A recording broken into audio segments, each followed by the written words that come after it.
astrology and other divinatory arts are not a replacement or substitute for physical or psychiatric health care. If this is an emergency situation or you are in crisis, please do not defer your wellness to readings or horoscopes. Seek situation-appropriate, qualified assistance instead.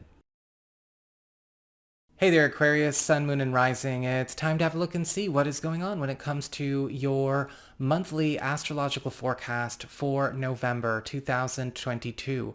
And just a quick reminder, if you ever want to get a session with me, you do need to go on ahead to my website. It's integrativemysticism.com, or you can follow the links in the down bar below. And of course, don't forget to like, share, and subscribe. You know I appreciate it. And of course, engagement helps this channel out a lot.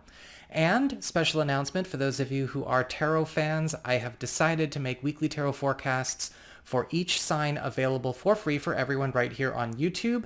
And you can find those on my main channel page, or you can just follow the links in the down bar below to the playlist. I have lumped them all together into one big video with a chapter dedicated to each sign for easy navigation, but there you go. And so with all of that said, what is going on when it comes to your November, astrologically speaking anyway?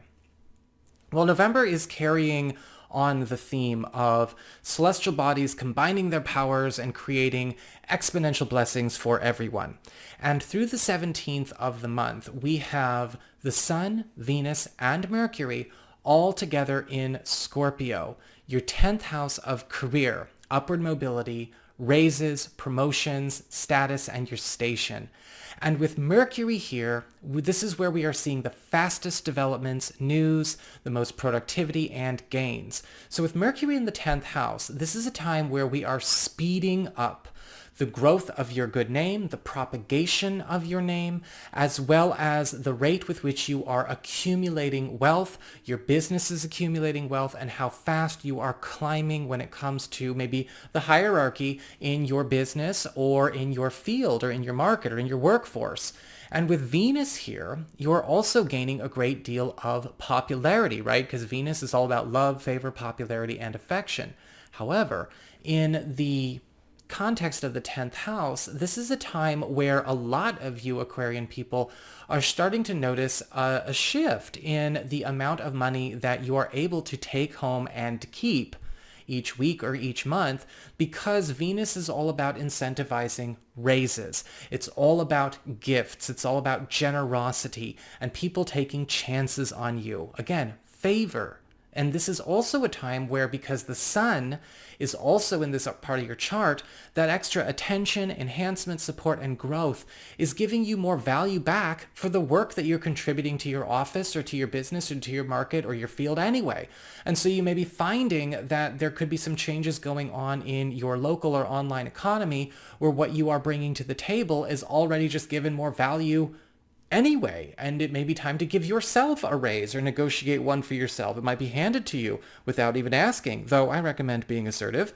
The Sun is also going to be transforming a lot of what is considered normal in your workspace, in your field, in your career, to be a lot more complementarian in how it engages with you, your personal style, your sensibilities, and your work ethic. So take full advantage of the first half of this month, Aquarius. You're going to be kicking ass.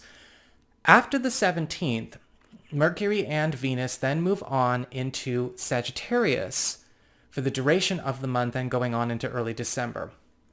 This is your 11th house of friendships and social networking, your platonic support system, the guys, the girls, and your biggest goals and ideals and ambitions. With Mercury here, you are going to be finding that very helpful friends that maybe you don't have a lot of collaborations with are becoming good collaborators, and they are getting more involved in your goings-on outside of the realm of just friendships and recreation. And they are helping you to speed up the accomplishment of a lot of goals or a lot of projects or agendas that maybe you have been trying to work with either alone or maybe with a certain population that's maybe compartmentalized away from your friendship circles, but might want to be inclusive of this friend or these friends, because they may be able to make this happen a lot more efficiently and a lot more affordably. We have Venus here as well, bringing a lot more excitement into your love life, a lot of social and intellectual stimulation.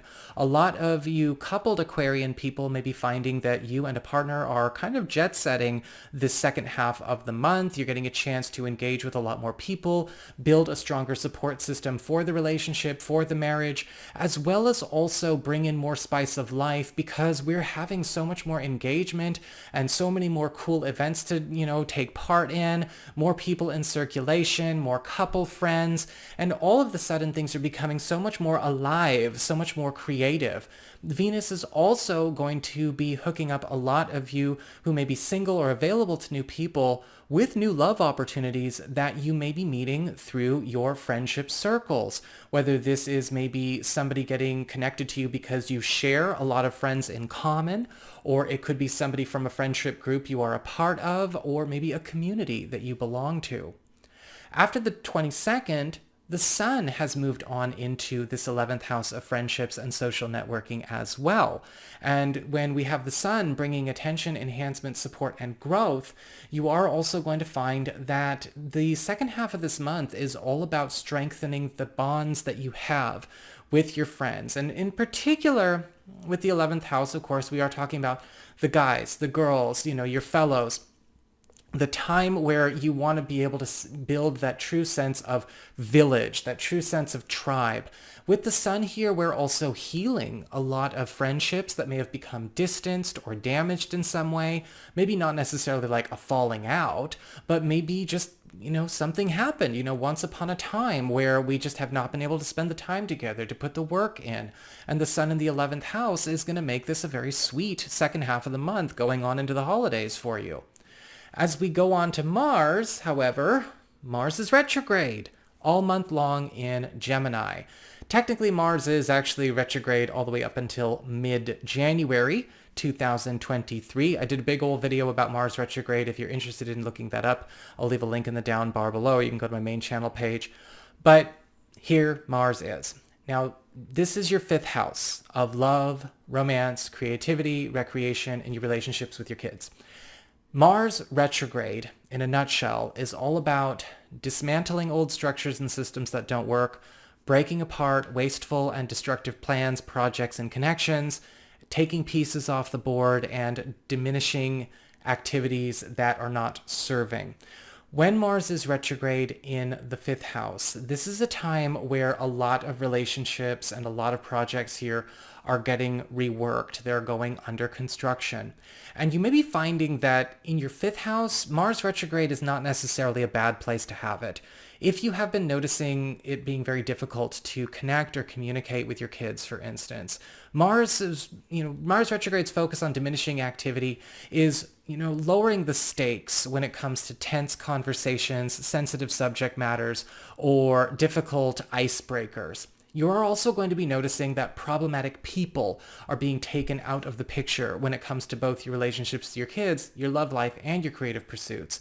People that may be distracting, whether it's, people that are kind of getting in the way, people that are making life hell on your kids or hell on your partners, hooers, that have no business trying to look you up and maybe standing in the way of you getting with somebody that you could actually be with, or just people trifling and causing trouble in whatever way.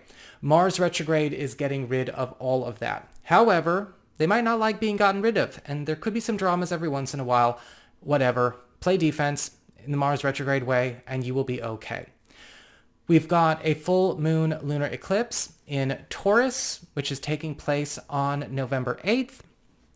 This is in your 4th house of home, family, the domicile, anything relating to your living situation, home economics, or home-based business operations. And a full moon lunar eclipse is ultimately going to be creating a massive transition, ending, culminating event, or opportunity even, between the beginning of November and the beginning of February, right? Long window period because a lunar eclipse is a full moon exponentially amplified.